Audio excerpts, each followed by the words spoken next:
दिल्ली के महान मुख्यमंत्री श्री अरविंद केजरीवाल और उनके साथियों पर ज्यों ही ईडी और सीबीआई की तलवार टंगी, वह सीधे गांधी जी की शरण में जा पहुंचे।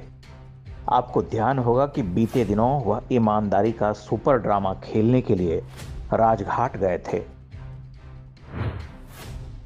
वहीं जहां से उन्होंने अपनी राजनीतिक महत्वाकांक्षाओं के दिव्य नाटक का मंचन प्रारंभ किया था, कुछ लोग आहत भी हुए। बापू की समाधि पर अरविंद जी को नहीं जाना था, किंतु अरविंद जी ने तो अपने राजनीतिक जीवन का लीला संवरण उसी स्थल से किया था।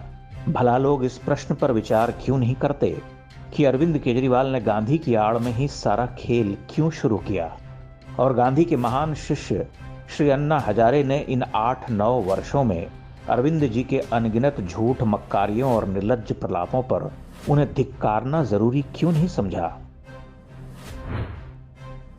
इस प्रश्न का उत्तर गांधी के जटिल और दर्जनों प्रश्नों से घिरे व्यक्तित्व में ही समाया हुआ है।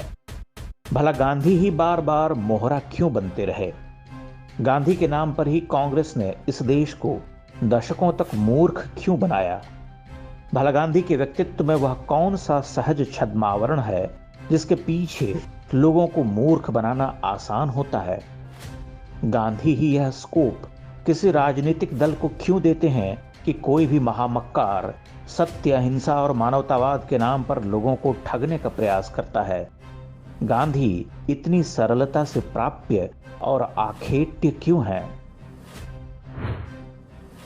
संभवतः इसलिए कि गांधी अपने जीवन में कोई एक सामाजिक उत्तरदायित्व का निर्वहन पूर्णता से नहीं करते।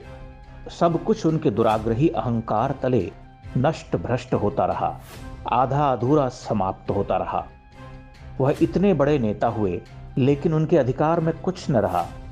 वह अपने जीवन काल में ही लगभग अर्थहीन अपनी पूरी उपस्थिति का ध्वंस करते हुए समाप्त हो गए। आज उनके हिस्से में स्वच्छता और स्वदेशी जैसे विचार ही रह गए हैं। एक विशाल जन आंदोलन के अगुआ केवल पराजित हुए। राम राज्य की बातें करने वाले गांधी ने हिंदुओं को बड़ी ही निर्लज्जता से मर जाने या कट जाने को कहा। उनके इस निरर्थक और अबूझ मानवतावाद का मानवीय इतिहास में कोई स्थान नहीं है।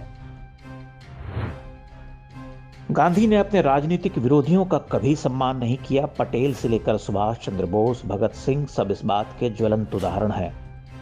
अपने अहंकार से पत्नी पुत्र को कष्ट दिए, कालांतर में अपने ब्रह्मचर्य का ताप जानने के लिए अन्य स्त्रियों की निजता को बड़ी ही क्रूरता से मलिन किया। संपूर्ण मानव सभ्यता में महात्मा कहे जाने वाले किसी व्यक्ति को वैसा करते हुए हम नहीं पाते, लेकिन विडंबना यह कि इतने विकराल प्रश्नों के साथ खड़ा व्यक्तित्व अपने मानवतावाद की आड़ में राजनीतिक दलों का प्रिय बना रहा। सबने इस सत्य को जान लिया कि गांधी के नाम पर कुछ खेल संभव है। गांधी का बाजार अब भी उठा नहीं है। ध्यातव्य है कि कांग्रेस और सभी समान धर्मा क्षेत्रीय राजनीतिक दल कभी राम की ओर उन्मुख नहीं हो सके। वे हमेशा शंकाकुल रहे, एक भय उन्हें घेरता रहा।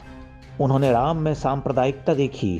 कैसा विडंबक सत्य है कि भारतीय संस्कृति के प्रतीक पुरुष और प्राणाधार राम उन्हें डराते रहे। उन्होंने गांधी का घेरा बनाया, और उनका घेरा इसलिए बनाया कि गांधी अपने जटिल व्यक्तित्व से, अपने अर्थहीन और प्रचंड हिंदूघाती मानवतावाद से इन दलों के लिए एक स्कोप बनाते रहे। वहां धर्म अधर्म की कोई स्पष्ट विभाजन रेखा नहीं है। सब कुछ गड्ढमड्ढ है। राम राज्य की बात करो, परंतु शत्रुओं का संहार तो दूर, आत्मरक्षा भी न करो। गांधी ने जीवन भर सत्याग्रह के नाटक किए, लेकिन सत्य उनसे कोसों दूर रहा। जीवन के बाद भी आज तक वही सत्याग्रह राजनीतिक दलों को खाद पानी देता रहा। स्पष्ट है कि राम को आदर्श मानकर आगे बढ़ने के लिए जो नैतिक शक्ति हमें चाहिए, वह इन दलों में नहीं है। गांधी एक ऐसे औजार हैं जिनका प्रयोग जिहादी भी कर डालता है। वह भी हिंदुओं को सीख देता है कि देखो, गांधी का भारत नष्ट हो रहा।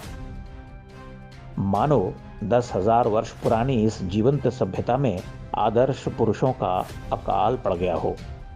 गांधी के नाम पर ठगने का यह अंतिम नाटक है, अब पर्दा गिर गया है। अब गांधी और सत्याग्रह नाम के नाटक का मंचन नहीं होगा। जिस राजघाट से वह शुरू हुआ था, उसी राजघाट पर अंतिम बार खेला जा चुका है।